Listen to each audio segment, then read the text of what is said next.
welcome to the SOGOpod, everybody. My name's Kinder. My name's Frank. Sponsored in part by the Q-Tip Store. Q-Tip Store called and running out of you. Apparently that's the sign for it. It's the Jerk Store called. Oh, okay, I know that one. Yes. Gotcha. Festivus isn't over until somebody kills me. So welcome. And then, much like Michael Richards, I said the N-word several times a few days ago. And it's all over the internet now. So you're Hulk Hogan? I'm basically Hulk Hogan. Well, it was in reference to reading Hulk. I don't think it's that bad if I'm referencing what Hulk Hogan said in a transcript. Oh, okay, that's what you're I feel that it is appropriate to report it. And in fact, it's better reportage than what you get from a lot of mainstream outlets because I actually said the N-word several times instead of just saying the N-word because like Louis C.K. said, I was gonna say. You say the N-word, you're just putting it in my head. You're putting that word in my head. I'm not going to say it right now because, I mean, only Louis C.K. can get away with that. Yeah. I'm not Louis C.K. I'm about as fat, but... I think he's got a few on you. I'm pretty sure. Yeah, well, he's probably also got like a foot on me too. Is he that tall? I feel like he's tall. I feel like everyone's tall. So, I mean, it happens. So welcome to the SOGOpod, everybody. My name's Kinder. My name's Frank. Let's do this again. Yeah. Take two, actually. Yeah. We have an event coming up at the end of the month. A major SOGOpod event. Catastrophic. A debacle. It's the only way to describe it. Yeah. It's a debacle. Debacle. Or just a regular buckle. Boggle? Debacle? Debacle. I don't think anyone else gets that joke. No. Well, watch King of the Hill YouTube poop. You'll get it. Oh. Anyway, we've got yeah. You said YouTube poop and my brain just shut down. I don't. YouTube poop stuff just goes right over my head. I'm aware of it. There's a lot of things on the internet. I'm fully aware of their existence, but I require zero effort to learn of the memes and things. It's like, so basically PewDiePie. Yeah, exactly. Yeah. I actually watched the PewDiePie video the other day. I've watched exactly one. And I didn't hate it.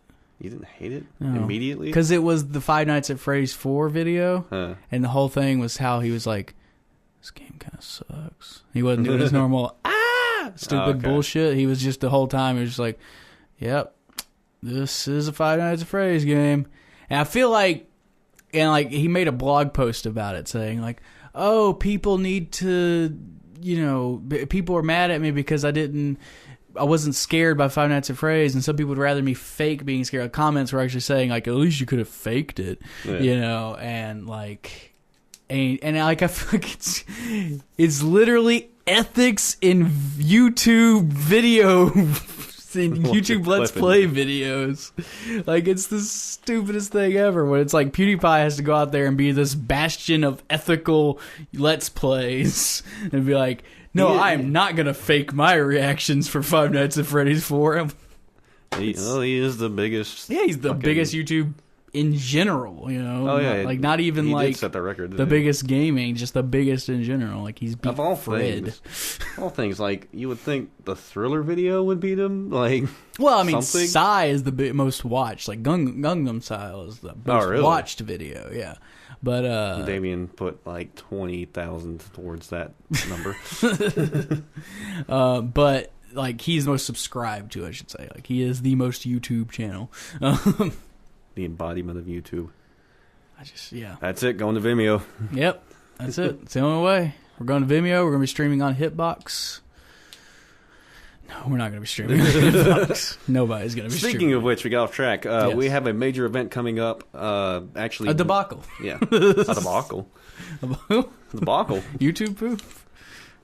Yeah, it's poop. Okay. It's definitely going to be poop, and it's definitely going to be at midnight on the 28th of this month. Midnight, 28th of August. Yes, 2015. That is Friday at midnight, which is technically Saturday morning at midnight. So it's that weird time of the day. Yeah.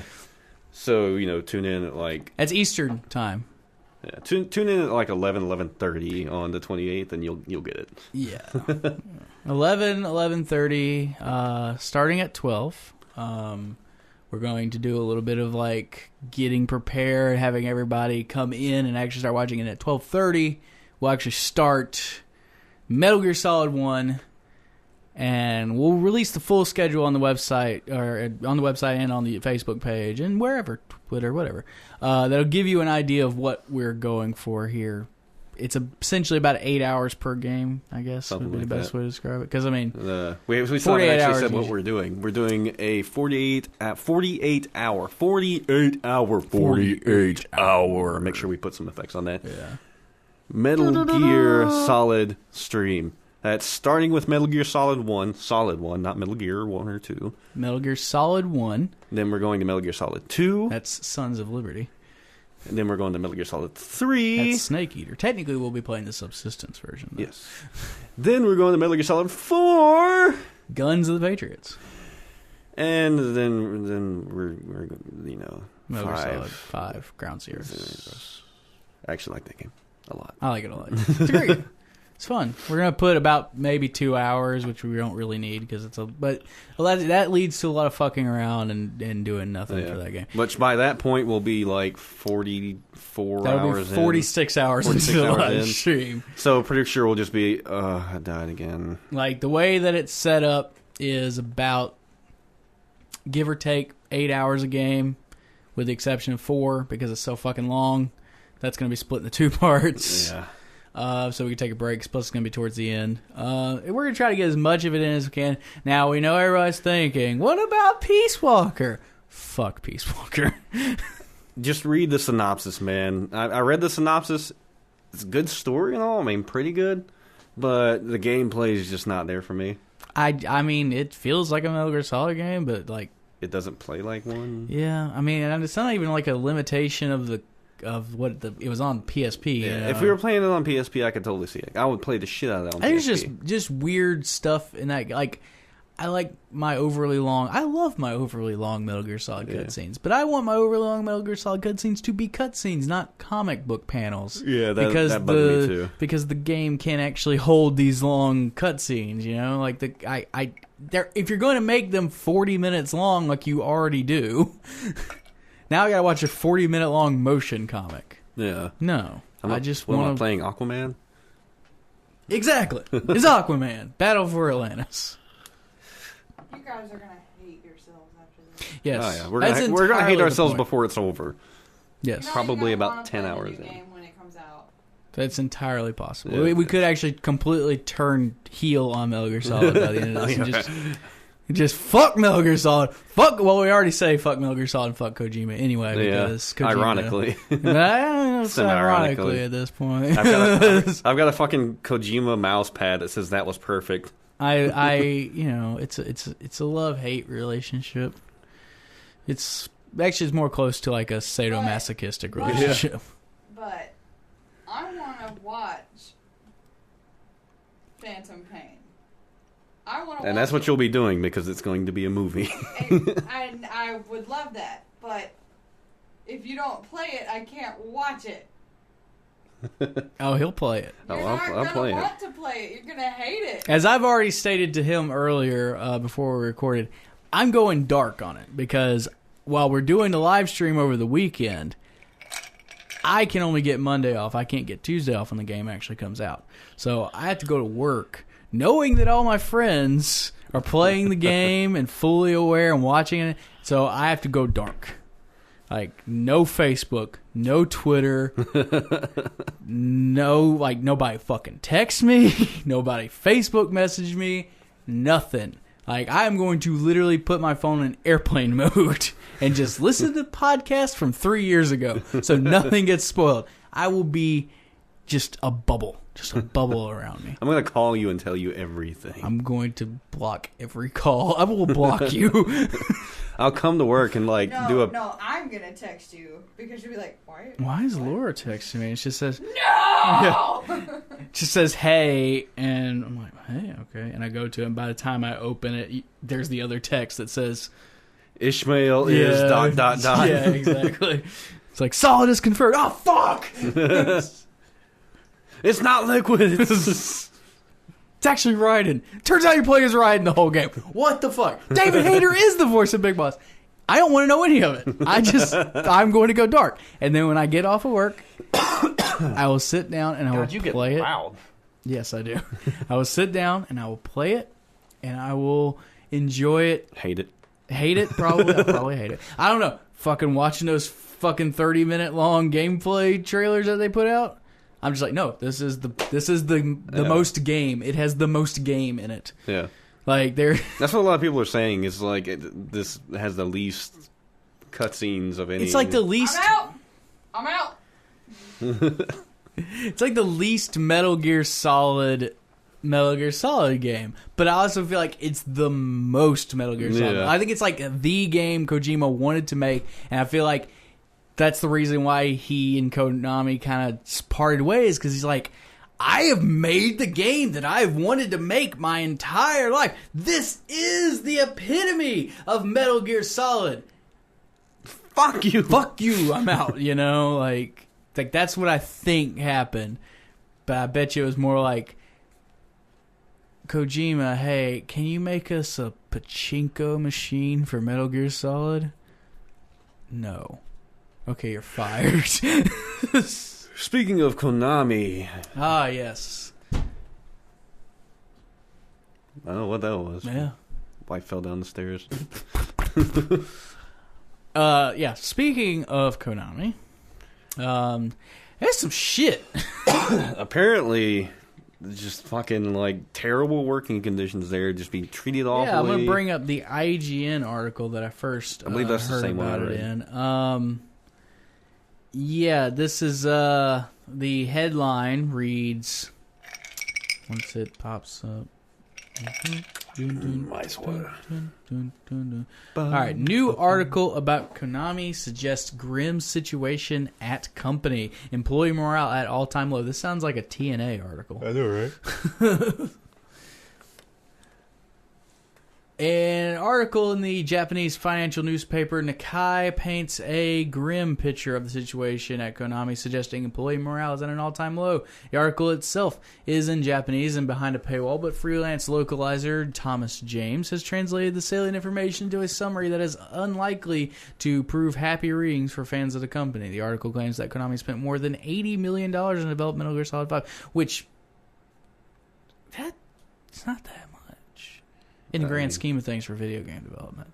They spent $250 million developing Grand Theft Auto 5. Did they really? Yeah. Jesus Christ. And they spent $500 million on Destiny. That's including the marketing budget, though. So, I mean, if they made the game that we're seeing for $80 million? Yeah. Not to mention Fox Engine, though. Yeah, and probably all the money they put into Fox Engine, which probably isn't part of that $80 million. And, you know, they made some of it. They had to recoup some of that back with the release of Ground Zeroes, right? Yeah. I mean, that game had to have been developed alongside Metal Gear Solid, and a lot of assets from that game are probably used in Metal Gear Solid 5. So, you know, I'm sure they'll find a way to milk it for all it's worth. Oh, yeah. DLC coming.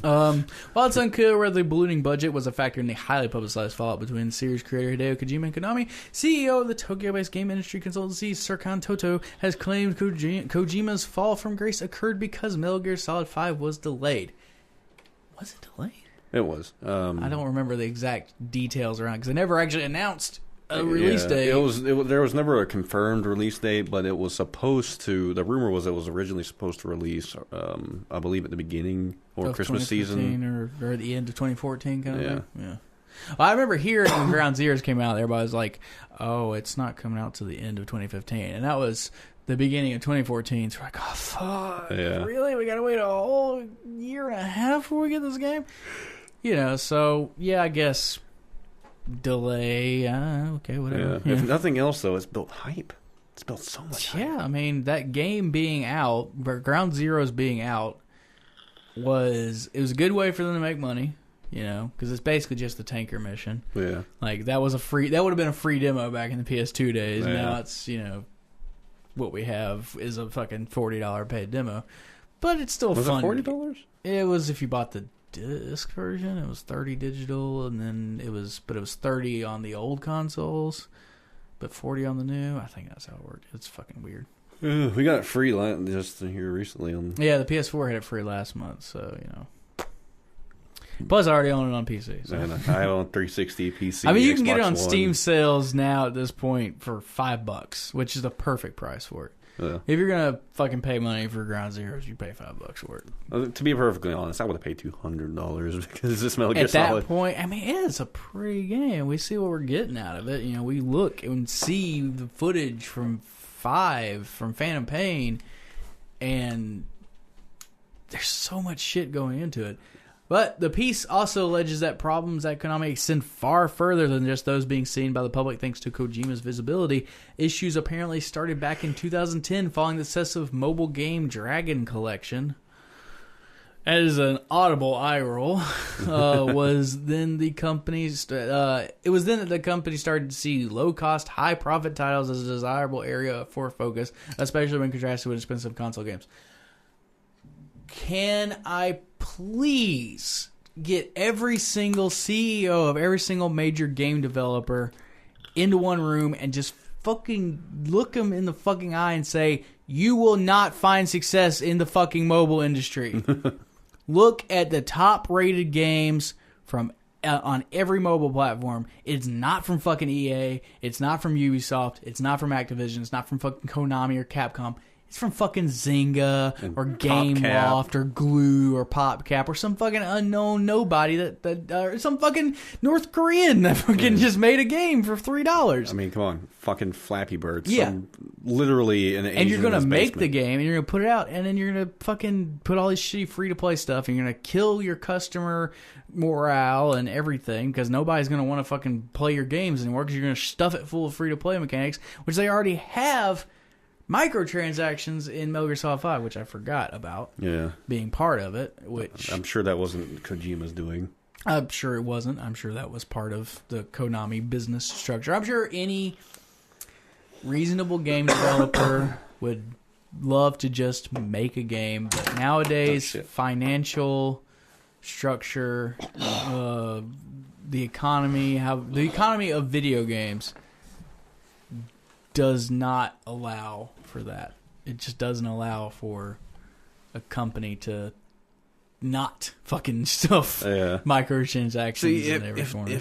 If they'd have just let the Xbox One do what it was supposed to originally and go all digital, you could reduce shipping costs. Yeah, but I mean, they weren't going to go. They're just going to have discs, and they were just trying to put GameStop out of business. Well, yeah, they were still going to have discs, but because people... It would have helped putting GameStop out of business when it comes to the used game side of things, because that's more revenue going to the actual publishers. But, well, I mean, everybody wants to go digital anyway. Because, like you said, it is less shipping costs. I like digital. Like I looked at my download list, and granted that includes a lot of other various things I have downloaded on PS3, but it's over 200. Yeah, stuff that I like. And I haven't bought a physical game since like last year. Yeah, my disc drive doesn't even work on my PS3 anymore. Yeah. You know, like I've bought everything digital. I play only digital on it. It is just a digital box at this point. Yeah, this is more convenient. Yeah, it's cheaper, way more convenient, way normally. cheaper. And now they have like preloading on consoles and all that stuff. Like it makes it a hell of a lot more convenient on that side. You can play the game the moment it comes out without having to go to the store. Yeah, and that's the kind of thing people want. The only thing that I would miss from discs is for big games such as Metal Gear Solid 5 would be the special fancy super editions, you know, and having a physical copy. Yeah, but I mean, but considering I can't fucking get a special edition because they sold the fuck out, or the fact that I was going to get the special edition PS4, but it's only going out in Europe and Japan. It's not coming to America. I wanted a fucking fancy red PS4. It looks like fucking Big Boss's hand. I'm not gonna get that. Stupid. Yep.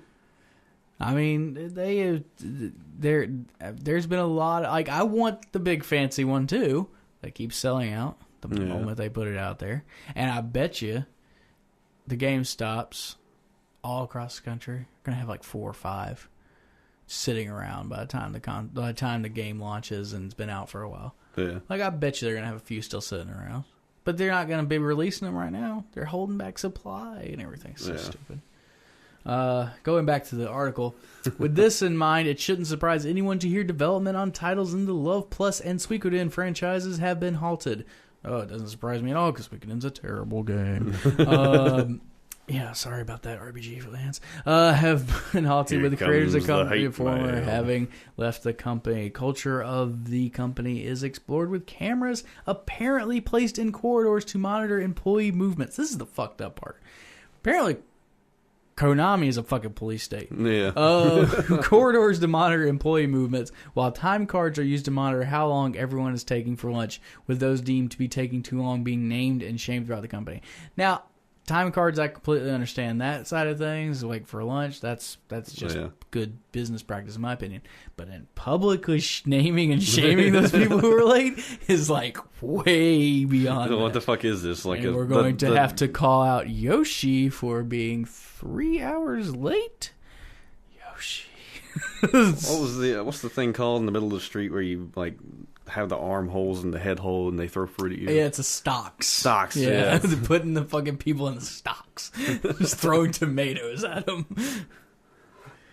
Most Konami employees aren't given their own email addresses, while sales and PR staff who have to communicate with outsiders do have permanent addresses. Many others have ones that are routinely randomized every few months.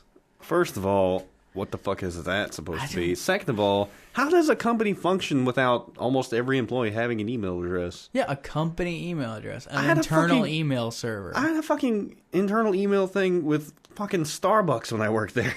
Right. I mean, come on. It's ridiculous. That should be just a norm nowadays. Even if it's a fucking Gmail. Just some means that the company can contact you via the computer. That business happens on. You know, we're a game development company. Majority of work takes place on computers. We should randomize everybody's email address for every fucking few months. That's a brilliant idea. Yeah. I guess it's because they're so afraid of getting hacked. Probably. That they're like, well, then if company emails gets out there, they're randomized every few months. The security is infallible. Other than that, they've got like a Hillary Clinton emails thing going on. Konami exec's got a secret email server in his bedroom. Any member of staff deemed useless are apparently reassigned to other jobs, including assembly line work at Konami's Pachi-Slot machine factory, working as security guards, and even cleaning up at company fitness clubs. You can't see Frank right now, but he's doing the whole like look around the room hands thing. I'm speechless. Like this is like it's like you work for Starbucks. No, you work at Duracell, and Duracell is or was owned by Procter and Gamble. They still are. Okay. Duracell's owned by Procter & Gamble. This is like you fucking up, and then they say, now you're going to go make soap over at Dove.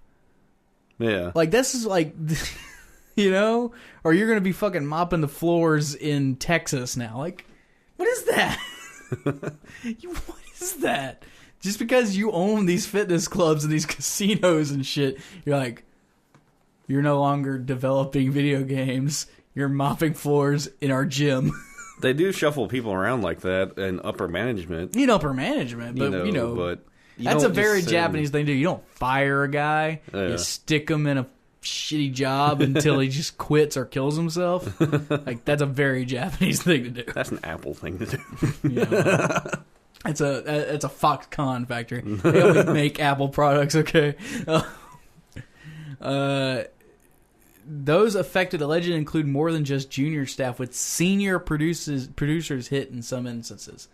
So they basically saying that Kojima probably was like, no, I'm just going to get out before you make me mop floors at the slot machine factory.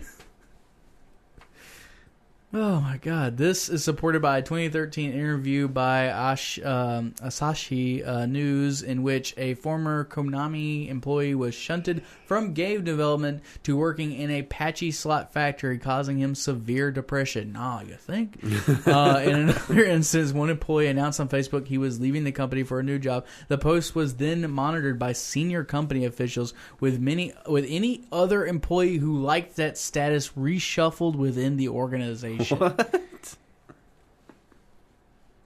That's brutal. Don't give these people internet anymore. They shouldn't be allowed to, like... I'm like, kind of glad that Konami's the shitter. Like, this is terrible. Nakai attempted to reach out to Konami co-founder Kajimase Kozuki for comment without success. Konami recently announced it was planning to refocus on mobile games in the future, though this has apparently been somewhat misreported. The company has previously reiterated its commitment to creating new titles in the Metal Gear Solid and Silent Hill franchise going forward, while entries in the early Pro Evolution Soccer series aren't likely to disappear overnight. Okay, so they're planning on making new titles in the Metal Gear Solid and Silent Hill franchises. You had a new title in the Silent Hill franchise. A fucking hyped as fuck title that people were fucking just chomping at the bit for. You had Guillermo del Toro. You had the fucking best video game director that you have, Hideo Kojima, who you stuck on Castlevania not 5 years ago and made a hell of a better 3D Castlevania game than any other 3D Castlevania game that's ever existed. I actually liked them. Exactly. A lot of people liked it. And you stick him in this franchise that's been so like run through the ground over the years. That was this brilliant game that everybody loved in the form of Silent Hill 2, and then just slowly run into the ground until nobody cared about it anymore, and it was released on Wii titles for it. And they made a couple of really bad movies and just this franchise that needed a revitalization, and you gave it to literally the best person for the job. Yeah. And the other best person for the job. I don't think there's a single video game related single person anywhere other than maybe brain fart, Nintendo guy. Shigeru Miyamoto? Yeah, Miyamoto. Yeah. Fuck, damn, just hit me now. Sorry. Other than Miyamoto, Kojima is the biggest name in gaming. Especially, because it's this weird thing that I've noticed is that Japanese developer legends, as it were, like the creator of Castlevania, Hideo Kojima, Kenji Inafune, creator of Mega Man, these huge sort of just these ideal developers that everybody knows and loves because of the legendary franchise they've created. There is not that many people in the Western development scene who match the status and the ability of those guys. I could make a one. Yeah, one, maybe. I could maybe you could argue the doctors from BioWare. That's about it. The biggest name over here is Peter Molyneux. I mean, yeah, come exactly. on. The biggest Western developer that people would be like, that's a guy who can make a good game.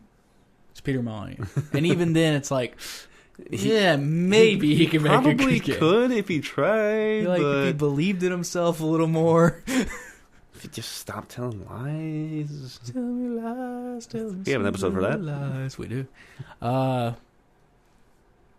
mean, with that's a weird thing that happens. You have these guys who just are known, and like I said, he is like your dude. He is Konami's guy. Yeah. He should be the head of Konami. He should be the guy who's running everything. You should put him in charge of every video game that you make. He's literally the HAIC. Yes. Head Asian in charge. What's an Asian racial slur? There's several. For Japanese, it should be Jap. Or Zipperhead. That's super racist. I've never heard that one. It's really bad. It's probably the worst. It's a reference to the way Japanese people's heads split open when they were shot in the head in World War II. Yeah. Funny. I mean, at least it's not like, the modern military's name for Middle Easterners. Oh, yeah. Hajis. That's a Johnny Quest reference. Yeah. No, I heard it plenty. I mean, there's also the Sand African Americans. Yes, Sand African Americans. And if you're Indian, then Curry African Americans. Yes. We're going to hell. Yeah. Well, at least we said African American, right? Oh yeah. And putting this guy, he is your dude. He should have been. The smart move smart business move would to pay him whatever he wants. Yeah. Give him whatever he wants because throw money at him. He makes amazing things. He's literally a money multiplying machine. Exactly. Like I was looking at, I was going through my head and thinking about each game and all the mechanics that it introduces within each Metal Gear Solid game, from Metal Gear Solid 1 all the way up to Metal Gear Solid 4. And Peace Walker, and just thinking about all the mechanics these games introduce, and how many mechanics there are in Metal Gear Solid 3 alone that go nowhere, that they don't ever iterate upon. Like all the work that went into making the food system, that went into making the healing system, that went into making the camouflage system for one game. Yeah. And it was never iterated upon in the second. Completely throw it all out the window because that's how Kojima works. Yeah, he comes up with all these brilliant, and every other fucking game pulls from it. Yeah, but then they also don't. It's like I mean like every other game in general, not just Metal Gear. And just thinking about 4 and all the stuff you can do in 4 that is so ingrained into that game that you never see. Because you don't ever, because it's either you can say, oh, it's convoluted and too hidden and not placed in front of you. But that's how Kojima works. He makes these amazing games where you don't have to know how to do every single little thing. There was an entire mechanic in that game I never used once and didn't even know about. There's the same thing with 3. I found it was one of the interrogation things, like making him get on the ground or something. Yeah, you can get him to drop down and everything. And it was like, oh, shit, that's fucking useful. Yeah, and then there's stuff in 4 where you can you can command them to do things. Yeah, but you can get on your back. And you can lay on your back, and you can shoot, which is in Ground Zeroes. Yeah. But you can also, there's this whole mechanic where you can change the nanomachines of your enemies. Really? Yeah. Shit. There's a whole mechanic for that I didn't even fucking know about. That's pretty cool. Yeah. Where it's just you can inject them with this syringe, which I knew about the syringe to bring your psych up. Yeah. But I didn't know you could inject an enemy with it when you had them in interrogation and make them start laughing or start crying or start, being super afraid. It's an entire mechanic in the game. So Snake is basically and each enemy Scarecrow. is color-coded yeah. in the game, depending on what they're affected by, when you actually affect them by that. Which I honestly think that Batman stole a bit of that mechanic and expanded upon it. Yeah, definitely. Like, they really played into the fear mechanic and everything. But, like, that, the fact that it's in that game and I never even knew about it at the time. Like, I learned about it after I beat the game. I was like, what the hell is all this about war emotions? What the fuck? Just going through, like, reading the wiki and, like, this is a whole thing I didn't even know about. Yeah. And, like, and then not seeing it ever placed in front of me, like, this is something you should do, you know? Yeah. And people say, oh, the controls in Metal Gear Solid games are convoluted, but if you play it long enough, you get used to it. You know? I don't think they're convoluted at all. Like, Ground Zero is super, like, the most fluid control scheme they've ever done, and people still say it's convoluted. I'm like, really? Yeah. Really? Are we playing the same game? I mean, because you must not have played Metal Gear Solid 1. Are you the same guy that liked fucking Resident Evil 4, and you're calling this convoluted? Yeah. Like, Resident Evil 4, especially compared to original Resident Evil, was a masterstroke in the same way that Ground Zero's controls are a masterstroke, especially compared to Metal Gear Solid 4, where the controls are super convoluted, but it's still kind of usable. You know, it's like the hardest part. I didn't have much trouble with it. The hardest thing, and you don't even have like a PlayStation. Like, you don't use a PlayStation regularly, and you still beat the game in like one fucking day. I remember you came over to my house, you started playing it, and you didn't go home till like 4 o'clock in the morning. Because you had to play this game. I feel like even after the 48, I'm still going to do that with 5. Yeah. I have a whole week off, and I'm going to beat it in one day. You're going to beat it in one day, and you're probably going to beat it again. And then I'm going to play it again. I just don't know if I'm ever going to get around to beating it, honestly, though. Like, I have to beat it, because I have to see where the story goes, because the story is one of the few games that I play that is where I actually am super interested in the story. Yeah. There's a lot of games where the story is interesting, but, like, I can tell you, I could probably make a short list of the games I've actually beat.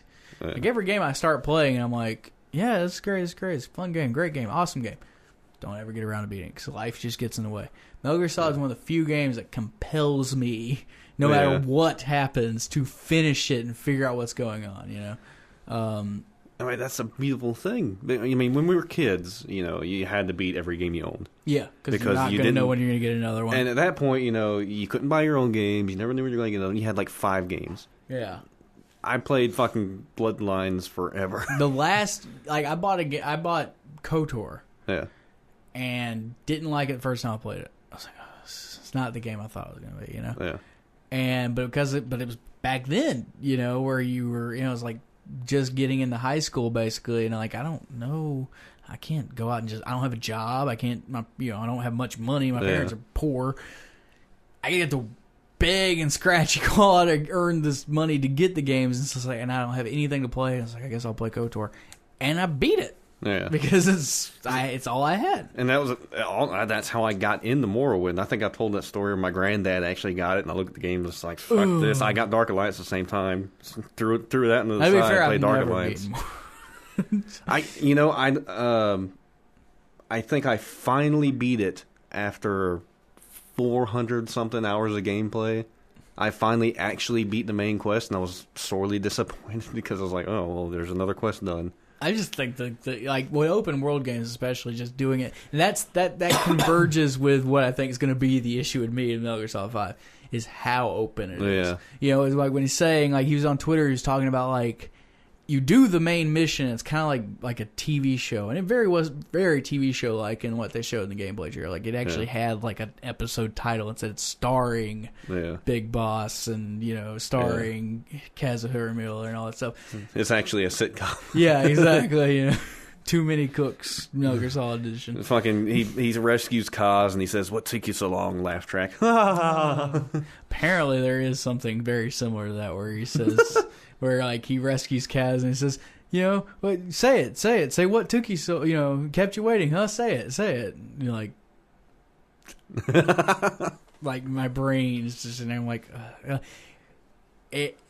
but the fact that he says, like, okay, you beat the one mission that's the mother base related mission, I think is what he said, and then the map sort of is open and it's just side ops, and you just do a bunch of side ops, and then the next mission opens up based on mother base. I guess it's based on your ranking of mother base. Like, as you get higher, you unlock the next mission, and then sort of the story continues, which I guess is a good way to do it. Especially when you have to. It seems to me like they're going Shadow of Mordor with it, where you can do a whole bunch of shit. And, you know, there's a whole bunch of side shit to do, and then you do it, and then you finally level up or do these certain things. And then you get to the next area or the next main mission. And you can actually progress with the story, but still have fun as a fuck ton of fun doing other shit. But and just seeing all the stuff you can do. It's like, okay, well, look at all these landing sites in Afghanistan for your helicopter. Yeah. Pick one. You know, take a horse with you, take a dog with you. Take a girl with you.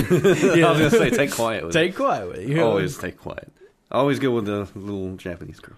Always been on. Or whatever she is.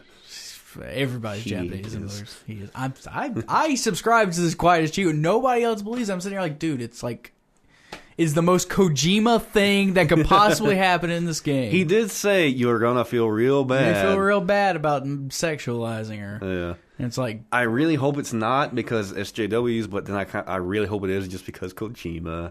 I love you. I mean, it would piss off SJWs more than anything, I think, if it was like, I don't know. First, like, real transsexual in a Western game. Well, I say Eastern Western, game. But yeah, it's a Japanese game. I'm sure there's super been popular plenty like of transsexuals in Japanese games. I mean, Birdo. Birdo. There's Bridget from the Guilty Gear series. True. You know, all kinds of weird. Like, over there, cross-dressing. They're all over JRPGs, but exactly. This is like this style of game with a major, and it's not like the point of the character isn't that she's transgender. It's that, again, this is all speculation. Yeah.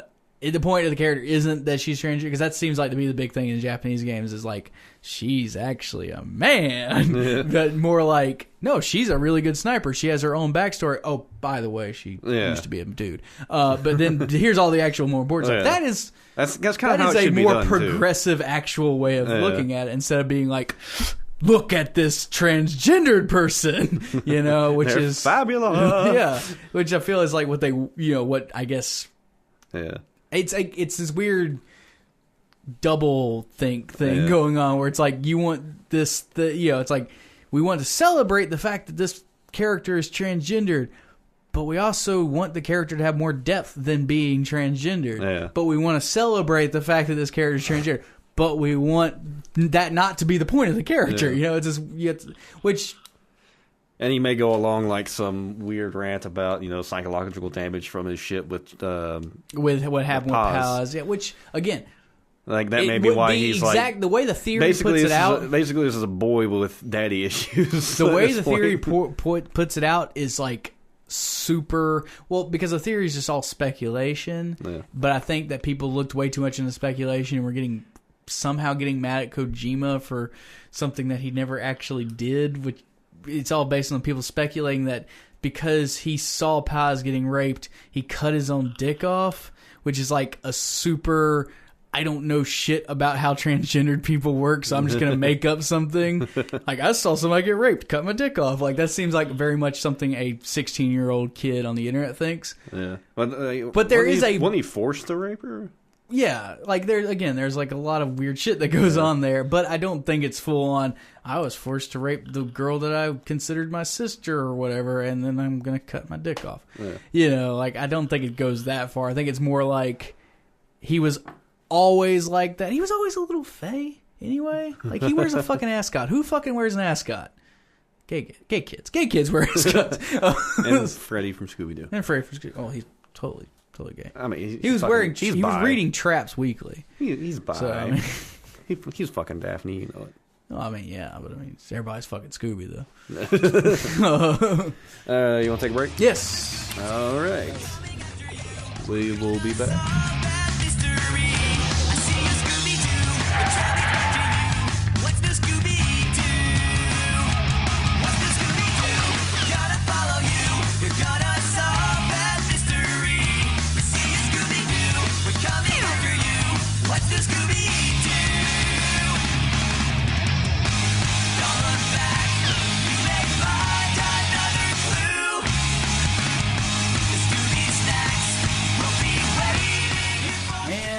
Back. Hi. Hello. Alright, so I wanted to talk about the Xbox Gamescom press conference a little bit. Which I didn't see, unfortunately. Well, I mean, it's Gamescom. It's not E3. It's not as... They didn't announce as much as they did at E3. Yeah. And they followed up on a lot of stuff from E3, which was nice.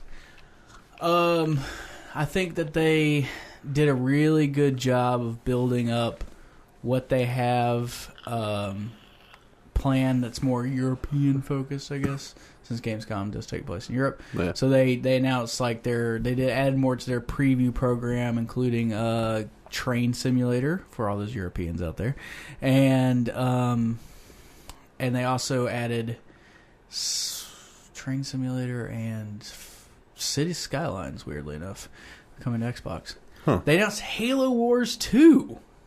Oh, yeah, I did hear a little bit about that. That was the and one more thing moment of the press conference was, here's this next chapter of Halo, and everybody's like, what the fuck is this? I'm thinking ODST 2? Yeah, because that's what they kind of said. And they're giving it to, who was the big developer? Creative Assembly. Yeah, they did a couple of really big games here recently. What the fuck were they? Aren't they the Alien Isolation? Yes, that's it. Yes. So, good. Finally, fucking AMD gets thrown a bone, hopefully. Yeah, maybe. And it's coming to Windows 10 and Xbox One. Which, actually, that's probably why, because DirectX 12 is Super Mantle-based. So. Right. So, hooray! But the big thing that really, the stumble moment, because every press conference has to have a stumble moment, was the Halo 5 multiplayer demo. I don't ever call things cringeworthy or cringy. I just cannot. It's like not in my wheelhouse as a concept. But fuck, that was the most cringy thing I've ever seen. It was okay. It started out these two shoutcasters, which Shoutcasters. Came out on the stage. One of them was named Brad something, but his name was Bravo. They called him Bravo. And the other one was Alexander Sims, and his name was Sims. His name was Alexander Sims, quotation marks, Sims. What? Yeah.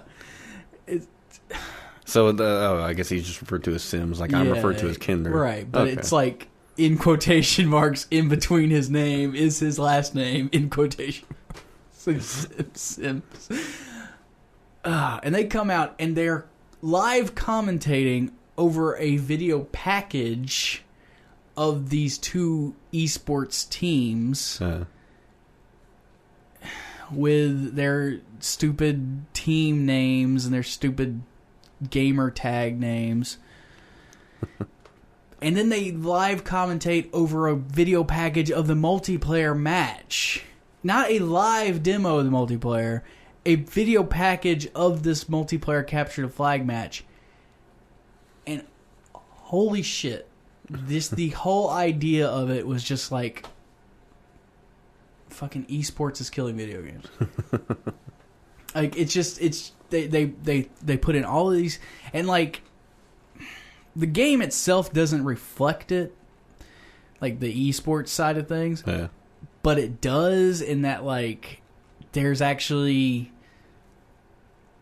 lines drawn on characters in replays that show you where the character's going, so you can kind of do like a John Madden type thing, but it's built into the game, so here's where this guy's going. That's kind of cool. It's cool looking. It's cool that it's built into the game, but these two fucking tools, that's the only way to describe them, they're tools, are sitting up there doing their commentating, shoutcasting, over the video package of a pre-recorded multiplayer match. They're talking about it like it's happening in real time, but it's a pre-recorded, super edited video package. And I'm sitting here, I'm watching it, and I'm like, oh my god, this is like, it's just proving a point that you can't make esports happen. You just can't do that. You can't just say, this game is esports, and then it becomes esports. Yeah. A community has to build up around that game to get to that point. Nobody flipped a switch on Dota and said Dota is esports. Dota became esports because it just became it. No one made Dota to be made as fucking football for the computer. Yeah. But to be fair, that's like saying Street Fighter isn't built around the esports community. Well, exactly. Yeah, but there are things that have been built in now because it became that. Same with Dota. Dota was not built to be... Which Halo is also that level, too. Well, yeah, there is a... I mean, it wouldn't be that bad. It's not that bad because I think what you're getting at is that it's more MLG than esports, really, because Halo, it's always been console. Right. And they're trying to get in on that PC esports type market. Yeah. Live streaming and all that. Exactly, yeah. And I feel like... One, I don't think first-person shooter esports is at all as successful as, say, like a Dota or even like Rocket League. Rocket League is something that just came out of nowhere. Everybody and their damn brother started playing it. It was free on PlayStation Plus. Got over 5 million downloads in its first week because it was free, and then people on Steam bought it because everybody on PlayStation 4 was talking about how great it was. And it became this huge overnight sensation, and then esports leagues were like, yeah, we should probably have a Rocket League team. Like it became an esports I just heard sensation. about that like 2 days ago. I haven't even Dude, I get so hyped watching videos. Really? Like it is super fucking hype. Like I watched the Giant Bomb. You need to check out Giant Bomb's coverage. Giant Bomb's matches where they do the East Coast Giant Bomb, the West Coast Giant Bombs versus each other. You watching them, it's like you don't even have to know anything about the game because it's so simple. It's like cars are hitting soccer balls in the nets. Bam, it's car soccer. Okay, I got it. And there's rockets. Awesome. Nice. Okay, and it's just super simple, but it's complex at the same time. You know what I want to see? I want to see an esports version of Halo Griffball. Yeah. I fucking love Griffball. I'm terrible at it, but I love it. The kind of things that they need, though, like that level would be fine, but the fact that they had these two guys, and the cringiest part of it all was dude from Xbox comes out, Thanks, Bravo. Thanks, Sims. Assholes. And just like the idea of calling him Bravo and calling him Sims and being just... But that'd be like calling... whatever Egoraptor's real name is, his real name.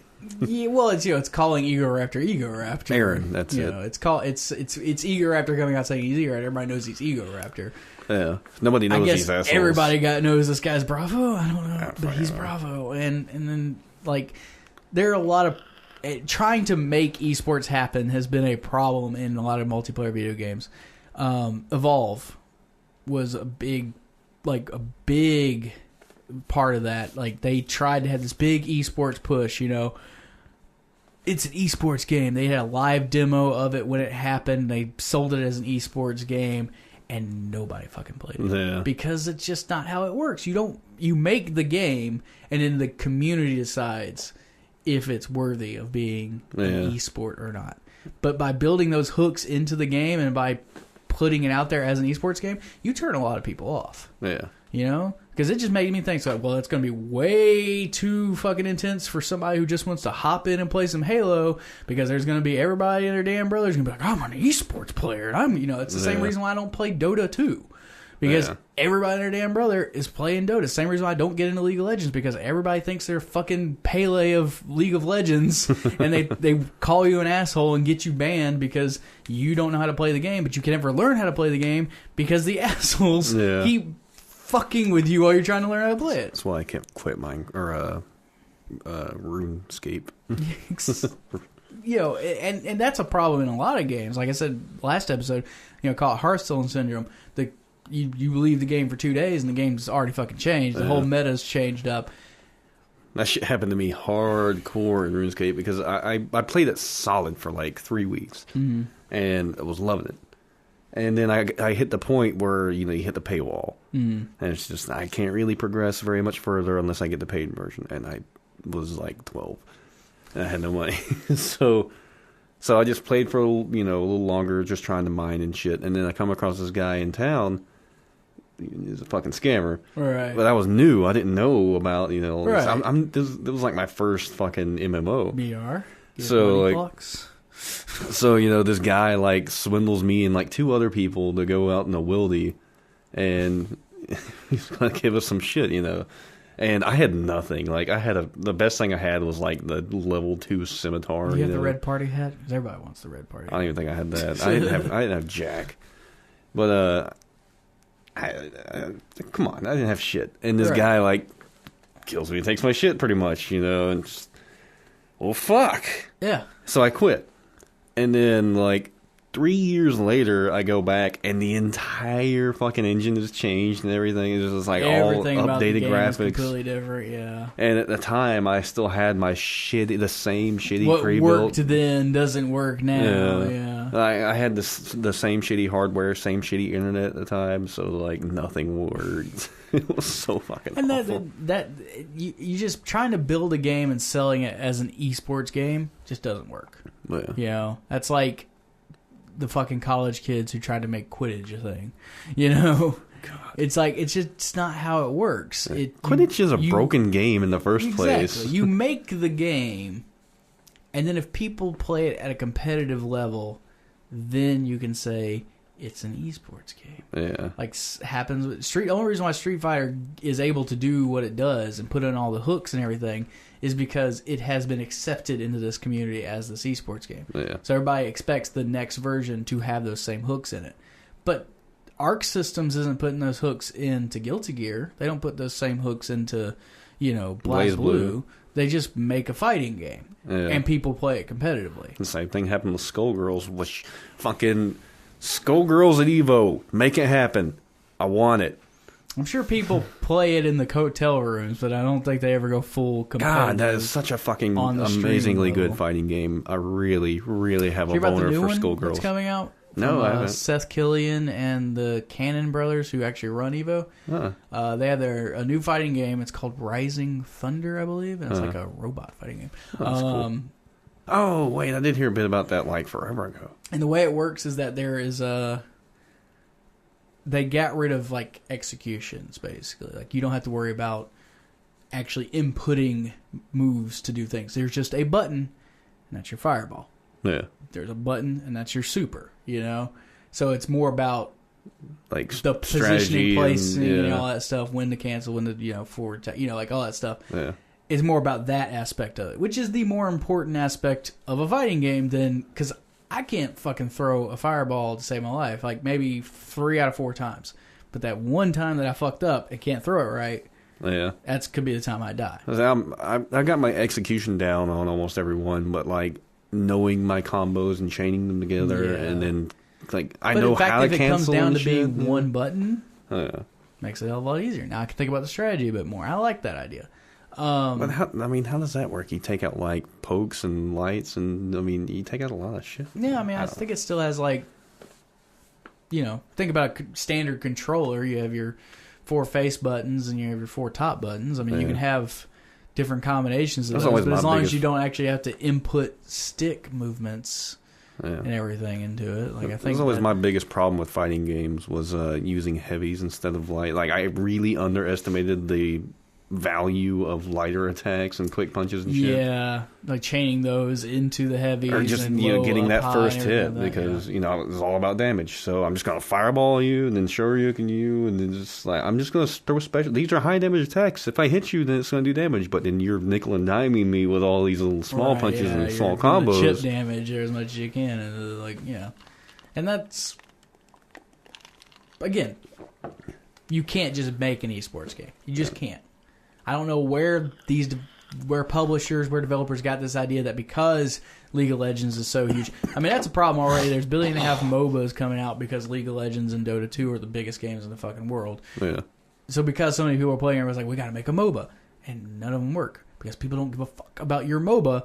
They care about Dota 2 and League of Legends. Yeah. Nobody cares about your esports push. They care about Counter-Strike and... maybe Team Fortress 2, like when it comes to first-person shooters.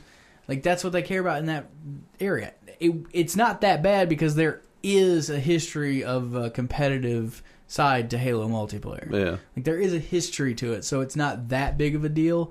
But putting it on the main stage... having these 2 shoutcasters coming out. It's all about the shoutcast. I just think that it's just... all I ask from Halo is just bring proper clans back.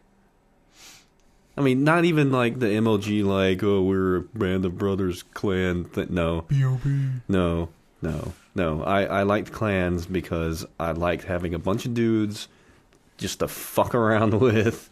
And just like, come on. I complain about this, but I had the most fun with like MAG, which is like the worst first-person shooter ever. But it was on PlayStation 3, and it was so big. Yeah. Just look at all these dudes. Like, that was the cool thing about it. It was like the smallest fight you could get into was 32 versus 32. Yeah. Like, and then it went up to 256 versus 256. Yeah. Like... that was fucking cool. You had an actual fucking war. Like whenever on like Halo 2 and Halo 3 and shit, when you had clans, you have your friends list and shit on the 360 and 1 now, and that's all good and cool, but they play a whole bunch of other shit. Right. When you have a clan system in a game, you go up to some dude and you fight a match or two, and like half the people on like Titanfall, they just don't talk, and half the people on Halo don't talk. But then you get in a clan, you have people that are guaranteed to talk and not necessarily on your friends list. You know to strategize, and you don't have to be friends with everybody. I bought a headset to play MAG, because I was like, I want to be able to talk to people because I want to be able to strategize. And then I got into a clan and we had fun and then we played it for a little bit. That's probably Carly texted me asking where I'm at. And the same thing happened with Battlefield 3 when I got into that. Like, I actually, dude that I had met at work, like, he had the game and we started playing it together and we were having fucking the most fun. I think the most fun I ever actually had with a clan war thing on Halo.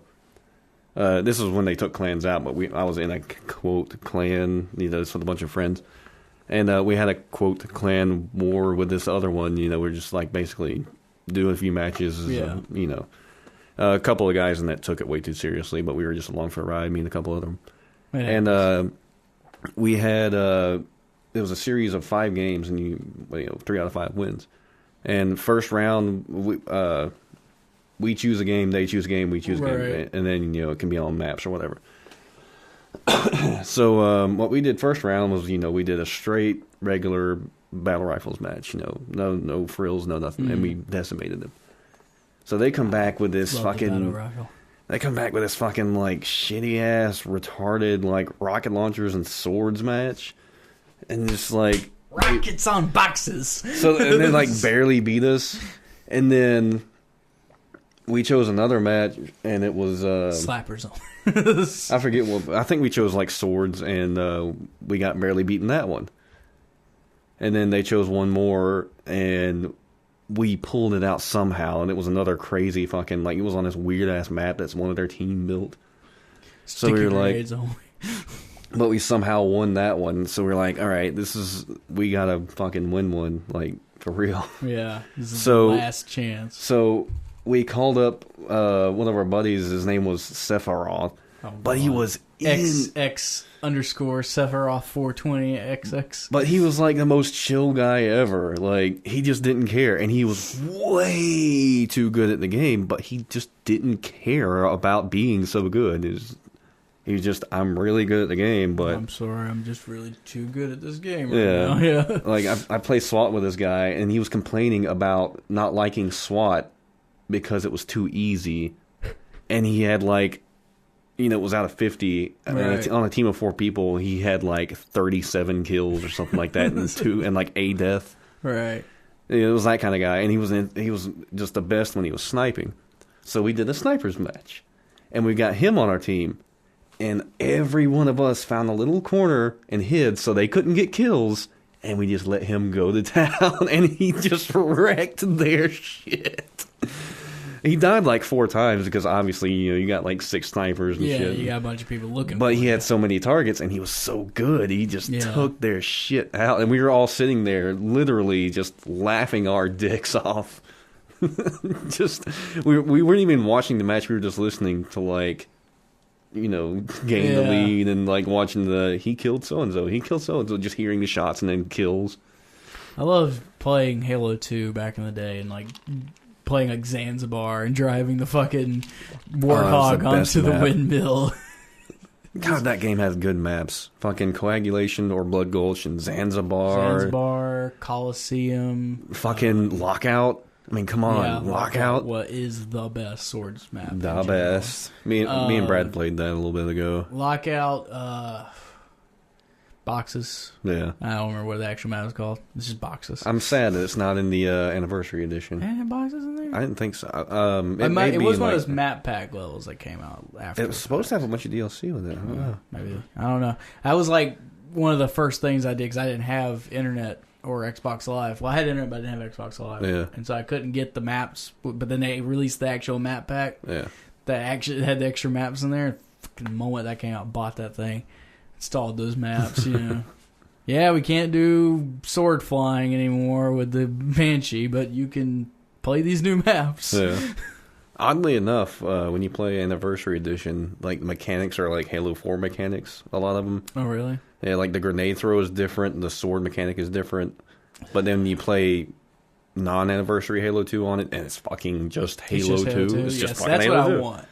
That's what I want. I don't want nothing that ain't Halo 2 in my Halo 2 multiplayer. Because that was my like. I felt the shift in Halo 2 to Halo 3 of what I played of Halo 3 at your place. Like it just didn't feel the same. You know, I don't know what it was. Maybe it's just the jump to HD, being on the screen, the way I'm so used to CRT. This is my box. Halo's kind of got a weird Windows thing going on. Halo 1 wasn't bad, but Halo 2 was really good. Halo 3 wasn't bad, but it wasn't good. And then Halo Reach was really good. Yeah, I played a little bit of Reach, and it felt like 2. Loved Reach. God, I almost loved Reach as much as 2. Yeah. And then 4 came out, and it was okay. So I'm hoping 5 is going to be really good. I mean, there's cool hooks in it. I mean, everybody's doing these, like, that advanced warfare movement style that came out from Call of Duty, you know. Well, it technically came out from Titanfall. Everybody's adding that into their game now, you know. Yeah. That parkour or, you know. Yeah, it's a brilliant idea. I love it. It's good because it adds an extra layer to it. And if that's the one thing people take from Titanfall, then that's the thing that I would take from Titanfall would be the movement system. Cause otherwise, it's Call of Duty. Otherwise, it's robots. Call of Duty with robots. Yeah, I mean, if it's the most, it's good that the people that made Call of Duty made another Call of Duty game. Like that's what they made when they made Titanfall. But if there's something I can take away from it, I hate Call of Duty. Even playing it, I just didn't dislike the game. Yeah. But I really like Titanfall.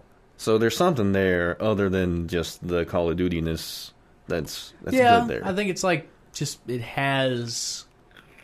I think modern military is a little overplayed. Yeah. I like Black Ops 2 because it's more future, you know, and it has more futuristic weapons. I mean, it's still basically an M16. But it has a microwave emitter, and you know, and a drone. Like, there's really cool things in there. It's just like, this doesn't feel like modern military. It feels at least slightly futuristic enough to where I can not feel like I'm just playing, you know, soldier. That's the problem that it feels like with every Call of Duty game. And now they've just gone so far past modern military that I think I could get back into Call of Duty again, honestly, because like with Advanced Warfare, it's like, he's got a fucking, he's in a mech, there's an exoskeleton, and he's shooting lasers. Okay, you know, this feels like a Halo game. It's like that's what I wanted, right? I mean, I'm always been like, the debate for the longest time was Halo, Call of Duty, you know, especially around Xbox 360, specifically on Xbox 360 was Halo, Call of Duty. You know, you're either a Halo guy or a Call of Duty guy. And almost every Halo guy ran over to Call of Duty because I guess that's what they wanted from their multiplayer. I think a lot of them jumped ship with 3 because it wasn't that great. And then they had a lot of stuff like the weird little things you could throw out. But then some of them came back with Reach. I think that might have been the thing that made me just not get the game was like all the that extra layer was just like, this is too much. Like, and then Reach comes out and a lot of, there's a couple extra mechanics. I fucking loved Armor Lock, by the way. It was brilliant. I was way too good at that. Fucking Reach came out and it was amazing. And then a lot of the Halo guys were like rejoicing. This is great. And then 4 comes out and it's fucking Call of Duty loadouts.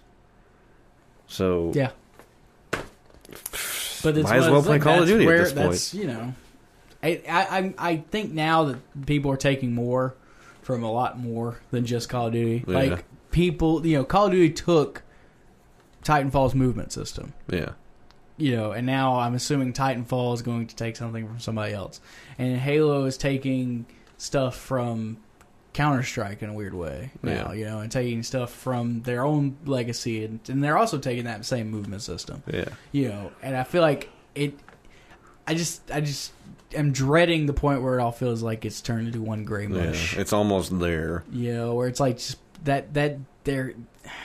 From what I've seen of Black Ops 3 multiplayer, doesn't seem to be enough there to make you want to play it. Like, the big thing they added was special characters, essentially. And it's like, this is our big hook. Here's these special characters. They each have their own special weapon or whatever, and you can play as them, I guess, temporarily or whatever. Yeah. And then you have on the other side of it, you have Battlefield. It's still like, hey, we got M16s. You know, like, I feel like that's going to be their way of standing out. It's going to be like, we're that nice balance between hardcore, realistic military shooter like Counter-Strike or Insurgency and Call of Duty. Because Call of Duty's gone off the rails when it comes to modern military shooter, and Battlefield 3 is like, there's still a market for a modern military shooter, and we'll be that market for you. That's where Battlefield 4 is.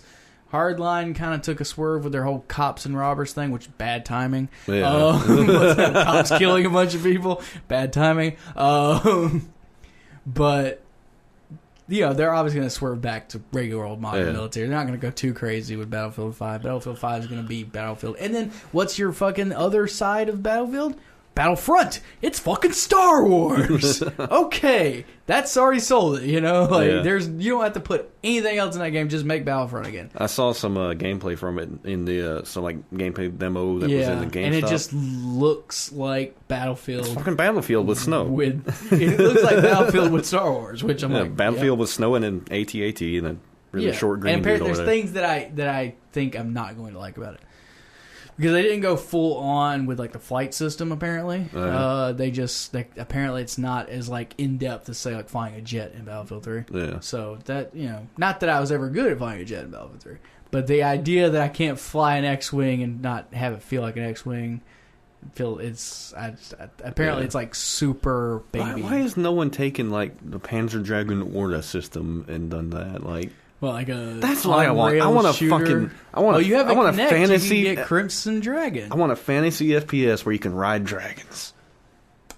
Boom. Take that and shove it in your pipe and sell it. I'm trying to think. I feel like there's a thing. Oh no, that's not a thing. That's my idea for a game. Yeah. I had the exact similar thing. Where it's like, what if it's fantasy world, but like that fantasy world advanced to our time period. So magic and everything exists, but then there's also guns. Yeah. You know, like so there's this weird amalgamation, and then there's like dragons. Yeah. This is slowly becoming Kung Fury, the game. Yeah, basically, and like I don't know. First person shooters are getting weird. Yeah, I feel like I like it. I like that they're getting weird. They need to get weirder though. They need to go back to where they were. Yeah, they need to go back to Doom basically. Yeah. And that Doom demo looks pretty good. It really does. I don't think that it's gonna be like as. I don't think it's gonna be as successful as it should be. Right. I think it's gonna be one of those like. But then again, nobody expected that Wolfenstein game to be as good as it was. True. You know, and it ended up being amazing. So I guess there's a chance that Doom will end up being amazing. Yeah, I think Doom has that small user base still, but they don't have that crowd that they used to. So if it is really good, it'll probably end up being a cult classic, and then it'll come out with a sequel and take the IP further. It's just what I liked about Doom 3 is not in that game. You know, but then again, what I liked about Doom 3 is not in any other Doom game. Yeah. You know, like it's nothing like Doom 1 and Doom 2. It is a horror game, and it is one of the better horror first-person shooters out there. Granted, not the BFG version. Not the BFG version. You got to get the OG version. You have to put the flashlight down. All you fucking assholes out there on the internet who complain about not being able. Oh, why can't you just duct tape it to the gun? Fuck you. You ruined a perfectly good mechanic. That's part of the fucking horror of it. I don't care if it doesn't make sense. I see a zombie, I have to drop the flashlight, pull up the gun, and all I see is a strobe effect of my muzzle flash as this zombie's coming close to me. That's brilliant. Horrifying and brilliant. And then you say, oh, but he's got a flashlight attached to it. No. Fuck you. It's a bad game. Oh, we'll put a battery on it and give it kind of... No, it's not the same. I don't have to jack off a flashlight to get it to come back on. I want it to be a flashlight that you hold up and you put it down. It's Luigi's Mansion mechanics. That's all I want. All right, you want to call it? Yeah, let's call it. All right, and don't forget, the 28th of this month, that is August the 28th, Friday night at 12 o'clock a.m., technically Saturday, we will be beginning our Metal Gear extravaganza. What do we call it?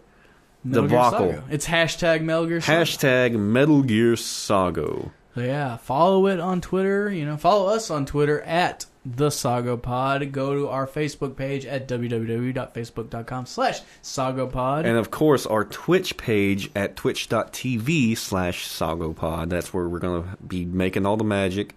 We update our Facebook more than anything. So yes, Facebook.com/SOGOpod. Do it. And feel free to follow me if you want to get in touch with Frank directly at Most Not Cool Man on Twitter. That's probably the easiest way to get in touch with me. I keep my account separate, so don't get in touch with me. Yeah, Kinder's just on there to be there. He still has an egg. All right. See you guys later. Or speak to you later.